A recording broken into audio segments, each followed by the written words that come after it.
حي على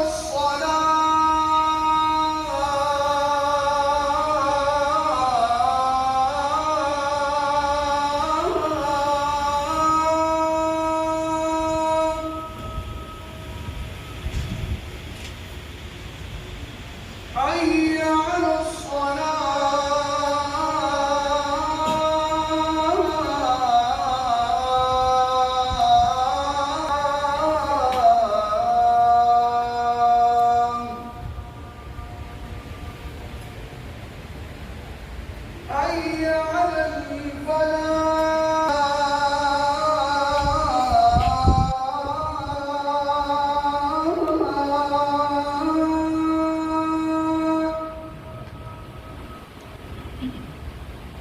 حي على حي على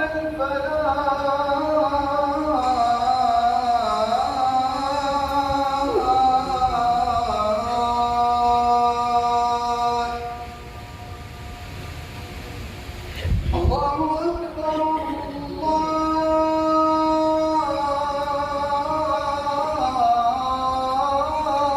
الله أكبر لا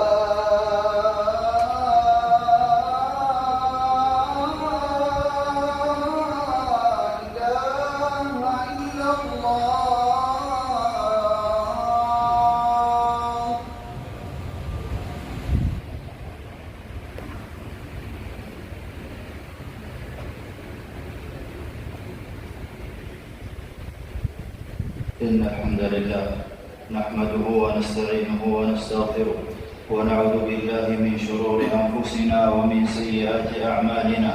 من يهده الله فلا مضل له ومن يضلل فلا هادي له، وأشهد أن لا إله إلا الله وحده لا شريك له، وأشهد أن محمدًا عبده ورسوله صلى الله عليه وعلى آله وأصحابه وسلم تسليمًا كثيرًا. أما بعد، فاتقوا الله عباد الله حق التقوى وراقبوه في السر والنجوى. أيها المسلمون، تتجدد مواسم الخيرات على العباد فضلا من الله وكرما، فما إن تنقضي شعيرة إلا وتليها عبادة أخرى ليغسلوا فيها درنهم وتعلو بها درجاتهم. وقد أظلتنا أيام عشر مباركة هي خير الأيام وأفضلها وأجلها وأعظمها. بها فقال: والليالي العشر. قال مسروق رحمه الله: هي عشر الأضحى أفضل أيام السنة، وهي من أيام الله الحرم، وخاتمة الأشهر المعلومات التي قال الله فيها: الحج أشهر معلومات. قال كعب رحمه الله: أحب الأشهر الحرم إلى الله ذو الحجة، وأحب ذي الحجة إلى الله العشر الأول. نهارها أفضل من نهار العشر الأواخر من رمضان. قال صلى الله عليه وسلم: أفضل أيام الدنيا أيام العشر. رواه ابن حبان. قال شيخ الإسلام رحمه الله: أيام عشر ذي الحجة أفضل من أيام العشر من رمضان، والليالي العشر الأواخر من رمضان أفضل من ليالي عشر ذي الحجة. وفضيلة عشر ذي الحجة لمكان اجتماع أمهات العبادة فيها من الصلاة والصيام والصدقة والحج، ولا يتأتى ذلك في غيرها. والتفاضل بين الليالي والأيام داع لاغتنام الخير فيها. ومن اغتنام العشر الإكثار من الأعمال الصالحة فيها، فالعمل الصالح فيها أحب إلى الله من نفس العمل إذا وقع في غيرها. قال صلى الله عليه وسلم: ما العمل في أيام أفضل من العمل في هذه؟ قالوا: ولا الجهاد؟ قال: ولا الجهاد إلا رجل خرج يخاطر بنفسه وماله فلم يرجع بشيء. رواه البخاري. قال ابن رجب رحمه الله: وقد دل هذا الحديث على أن العمل في أيام العشر أحب إلى الله من العمل في أيام الدنيا من غير استثناء شيء منها. وقد كان السلف رحمهم الله يجتهدون في الأعمال الصالحة فيها. كان سعيد بن جبير رحمه الله إذا دخلت عشر ذي الحجة اجتهد اجتهادا حتى ما يكاد يقدر عليه. ومن فضل الله وكرمه أن الطاعات في هذه العشر متنوعة، ومما يشرع فيها الإكثار من ذكر الله. قال جل شأنه: ويذكر اسم الله في أيام معلومات.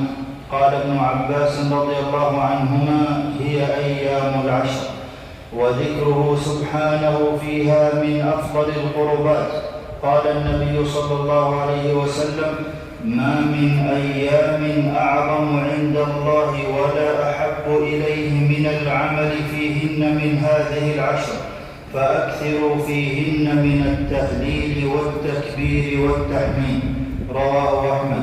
قال النووي رحمه الله: يستحب الإكثار من الأذكار في هذه العشر زيادة على غيرها، ويستحب من ذلك في يوم عرفة أكثر من باقي العشر. وأفضل الذكر تلاوة كتاب الله، فهو الهدى والنور المبين. والتكبير المطلق في كل وقت من الشعائر في عشر ذي الحجة. وكان ابن عمر وأبو هريرة رضي الله عنهما يخرجان إلى السوق في أيام العشر يكبران ويكبر الناس بتكبيرهما. رواه البخاري معلقا. ويشرع التكبير المقيد عقب الصلوات المفروضة من فجر عرفة للحجاج وغيرهم إلى عصر آخر أيام التشريق. والصدقة عمل صالح بها تفرج كروب وتزول أحزان، وخير ما تكون في وقت الحاجة وشريف الزمان. قال النبي صلى الله عليه وسلم: الساعي على الأرملة والمسكين كالمجاهد في سبيل الله.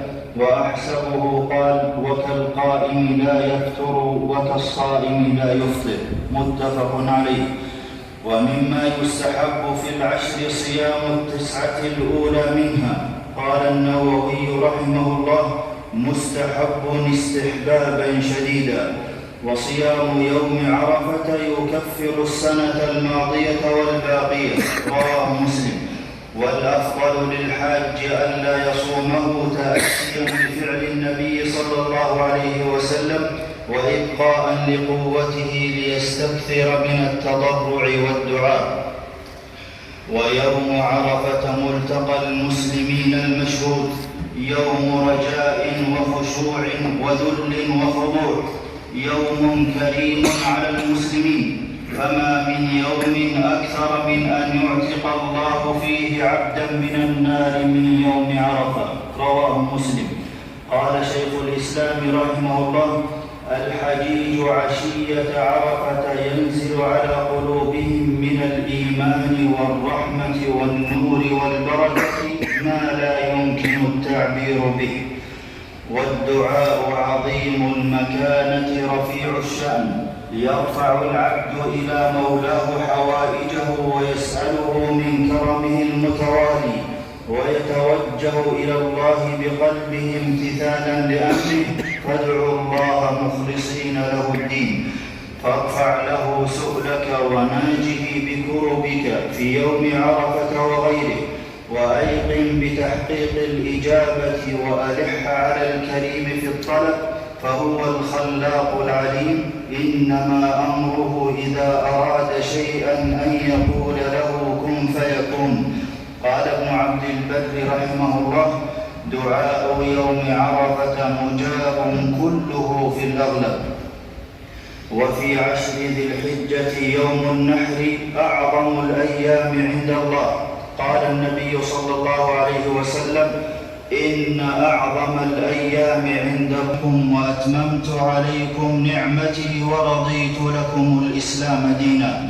قال ابن كثير رحمه الله: هذه أكبر نعم الله عز وجل على هذه الأمة، حيث أكمل تعالى لهم دينهم فلا يحتاجون إلى دين غيره ولا إلى نبي غير نبيهم، وكل نبي يسأله الله يوم القيامة عن تبليغه الرسالة لأمته. قال النبي صلى الله عليه وسلم: وأنتم تسألون عني، رواه مسلم.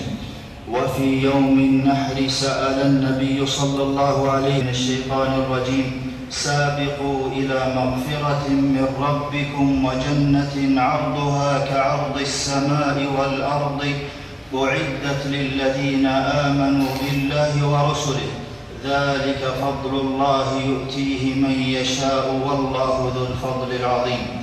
بارك الله لي ولكم في القرآن العظيم، ونفعني الله وإياكم بما فيه من الآيات والذكر الحكيم.